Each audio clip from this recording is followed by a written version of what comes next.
பதியம் பண்ண சாமந்தி செடி நிறைய கிளைகள் வர இப்போ இந்த செடி வளருது. இந்த செடிங்கெல்லாம் பதியம் பண்ணது தான் இந்த 2 செடி.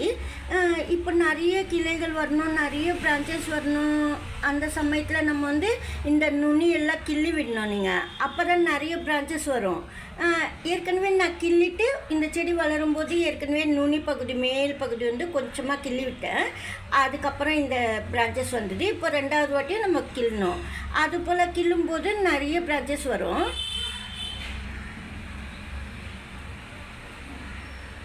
நுனி மட்டுமே கிள்ளி விடலாம் கொஞ்சம் போல். இப்போ அதிகமாக வரும் பிரான்ச்சஸ்லாம். இது போல் நுனி பகுதியெல்லாம் நம்ம சில டைமில் ஒரு இலை கூட வந்துடும் நம்ம எடுக்கும்போது. அதெல்லாம் கூட நீங்கள் நட்டு வச்சுக்கலாம்.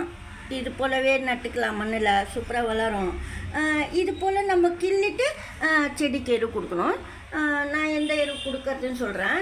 கொஞ்சமாக வந்து நீங்கள் வெர்மி கம்போஸ்ட்டோ கிச்சன் வேஸ்ட்டோ அது போலலாம் இருந்தால் போட்டுக்கோங்க. கூடவே மணல் சேர்த்துக்குங்க. மேல் மண்ணில் மணல் இருந்தால் தான் சீக்கிரமாக கண்ணெல்லாம் உள்ளேருந்து எழும்பி வரும். நிறைய கண்ணுங்கள்லாம் உள்ளேருந்து வரும். அதுக்கு மணல் கொஞ்சம் போல் மேல் பாகத்தில் போட்டு வைக்கணும்.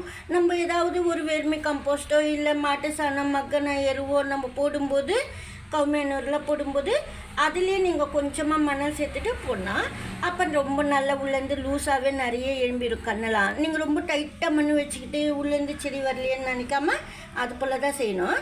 இப்போ நான் நுனி கிள்ளிட்டேன், பிஞ்ச் பண்ணிட்டேன். இனிமேல் நிறைய கிளைகள் வரும். மண்ணுக்குள்ளே எரு கொடுத்துருவேன். நான் அப்புறமா கொடுக்குறேன், நான் சொல்கிறேன். ஆனால் பக்கத்தில் இது போல் சின்ன ஒரு கவரில் வளர்க்கும் போது பக்கத்தில் எந்த செடி வளராமல் நீங்கள் பார்த்துக்கணும். சின்ன சின்ன கப்பு தொட்டிலெல்லாம் வளர்க்கும்போது இது போல் செடிங்கள்லாம் நீங்கள் வளர்த்திங்கன்னா எனர்ஜியெல்லாம் வந்து பக்கத்து செடி எடுத்துக்கிட்டு இந்த சாமந்தி செடி வளராது.